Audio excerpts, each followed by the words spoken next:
Yahoo News, 8th of March 2024, Indian forces will withdraw from the Maldives as China establishes a foothold. After substantial bribes were paid to the governing party, China was able to enslave the Maldives, where it occupies 36 islands, as part of her all-out war against the Indian subcontinent to brand India as an occupier. A hostile power is occupying an island chain. This is India's Cuba moment. Sunday marks the departure of India's initial contingent of military personnel from the Maldives in light of the island nation's proximity to China. The phased withdrawal of approximately 80 Indian personnel must be completed by May, per the directive of President Mohamed Muizzu, an individual widely regarded as being pro-China. India has stated that its military personnel were stationed in the Maldives to operate and maintain 2 rescue and reconnaissance helicopters and a light aircraft it had previously donated. Mr. Muizzu's election victory in November was accompanied by a pledge to withdraw Indian troops. Because of the Maldives' strategic location in its territory, India has long exerted influence over this region, which has enabled it to monitor a vital portion of the Indian Ocean. In recent months, however, the bilateral relationship between the two nations has deteriorated partly because of Mr. Muizzu's vehement criticism of Delhi. China seeks to capitalize on this void as the Asian superpowers vie for dominance. Despite this, an agreement was reached between Malé, the capital of the Maldives, and Delhi regarding substituting military personnel with Indian civilian technical staff to operate the aircraft. The initial team had already arrived on the islands. Indian, civilian, personnel will continue to be stationed in the Maldives to maintain the aircraft. Therefore, according to former Indian Foreign Secretary Shyam Saran, both parties have achieved a consensus. Some in the Maldives perceive Mr. Muizzu's decision to replace the military with civilians as a retreat from his ambitious India Out campaign.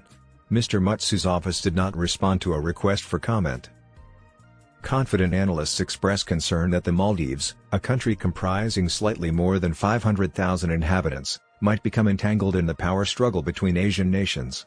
Over the years, most of the overabundance of loans from China to the Maldives has been devoted to economic and infrastructure development. Malé and Beijing formalized their relations into a comprehensive strategic partnership in January, during Mr. Muizzu's state visit to China. Unlike previous Maldivian leaders, he has yet to visit India. The Maldivian government and China signed a military assistance agreement earlier this week, which has generated some apprehension in Delhi. The Maldives Defense Ministry stated that the agreement was gratis, without remuneration, without further information. However, during a public meeting on Tuesday, Mr. Muizzu indicated that China would train the Maldivian security forces and provide free non-lethal weapons. Both India and the United States have thus far trained the Maldivian military. This is beyond comparison. Political analyst Azim Zahir of the Maldives, who spoke to the BBC, said the Maldives have entered into a defense agreement with Beijing for the first time to provide military assistance. He stated that while it was anticipated that Mr. Muizzu would establish stronger economic and capital connections with China, nobody expected him to go to this length. Beijing, however, refutes any persistent military intentions towards the Maldives. The relationship between the two nations is routine. China may have more viable alternatives to the Maldives if it wishes to maintain a military presence in the Indian Ocean, according to Dr. Long Xingchun, president of the Chengdu Institute of World Affairs think tank. Many believe that, notwithstanding Beijing's assurances, China is promptly seizing the opportunity, given that the previous administration, led by President Ibrahim Mohamed Muizzu, adopted an India-first strategy. During his campaign, Mr. Muizzu accused the previous administration of failing to disclose the fine print of Malé's agreements with Delhi. Currently, he encounters comparable criticism. Most agreements he entered into during his sojourn in Beijing remain obscure. Mr. Zahir asserts that Mr. Muizzu is no better than the previous administration in divulging the specifics of such accords. Despite opposition from Delhi, Mr. Muizzu's administration permitted the Chinese research vessel Xiangyang 3 to berth in Malé last month. Malé contended that the situation constituted a port call for personnel rotation and replenishment. However, this did not persuade specific Indian experts, concerned that the mission might be a ruse to gather intelligence that the Chinese military could later exploit in submarine operations. Amid the persistent tensions in relations, Delhi has initiated the construction of a novel naval base in Lakshadweep, an Indian archipelago near the Maldives. According to the Indian Navy, the INS Jatiyu stationed at Minicoy Island will bolster anti-piracy and anti-narcotics operations in the western Arabian Sea.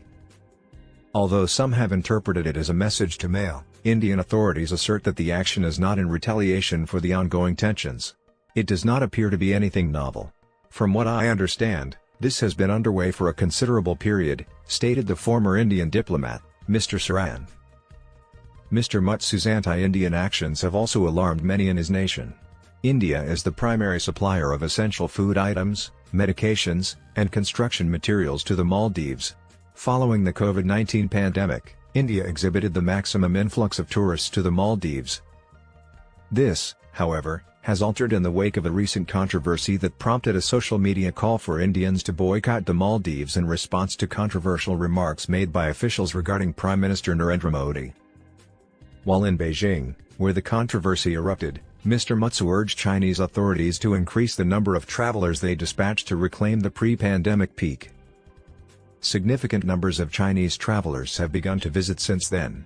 According to data from the Tourism Ministry, 13% of the nearly 400,000 travelers who visited the Maldives in the first 2 months of the year were from China. India has fallen to the 5th spot on the list.